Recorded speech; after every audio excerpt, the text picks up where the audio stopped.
மேகா, பாட்டி, அவங்க மாமா எல்லாருமே சேர்ந்து அப்படியே வராங்க. இந்த ஓட்டு வீட்டுக்கு வர நிலைமை ஆயிடுச்சே அப்படின்னு சொல்லிட்டு பேசிட்டு இருக்காங்க.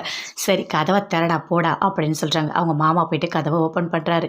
நல்ல வீடு, புது வீடு. சரி எல்லாம் வலது காலை எடுத்து வச்சு உள்ள வாங்க அப்படின்னு அவங்க மாமா சொல்றாரு. ரொம்ப முக்கியம் அப்படின்னு சொல்லிட்டு பயங்கரமா கோவப்படுறாங்க. எல்லாருமே சேர்ந்து உள்ள போறாங்க. உள்ள போனோனே வீட்டை பார்க்குறாங்க. இது என்ன நம்ம சமையல் ரூம் மாதிரி இருக்கு. இவ்வளோதான் இடமேவா? ஐயோ கடவுளே! இது உள்ள தான் இருக்கணுமா?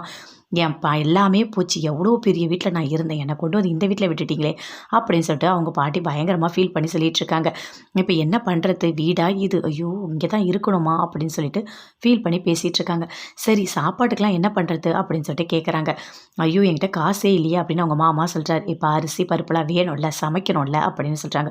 ஆர்டர் பண்ணலாம். ஆன்லைன்ல ஆர்டர் பண்ணா மேகா எல்லாமே வீட்டுக்கு வந்துரும் அப்படின்னு அவங்க மாமா சொல்றாரு. இங்க பாருங்க மாமா, பணம் இருக்கும்போது மட்டும் தான் ஆன்லைன்ல ஆர்டர் பண்ண முடியும்.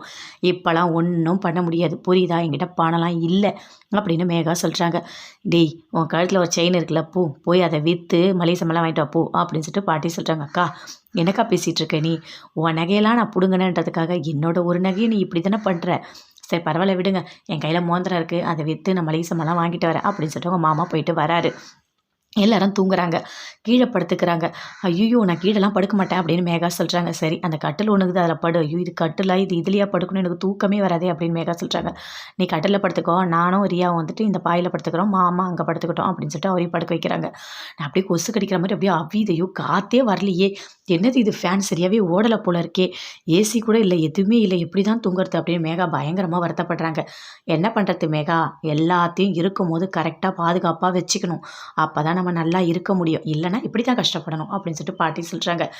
நானே கோவத்துல இருக்கேன் பாட்டி. சரியா தூக்கம் வரலன்னு அப்படின்னு சொல்றாங்க. ரியா சொல்றாங்க, நான் பெரிய வீட்டுக்கு போறேன்னு. அங்கருந்து மலர் வந்து ரியாவ கூட்டிட்டு போறாங்க.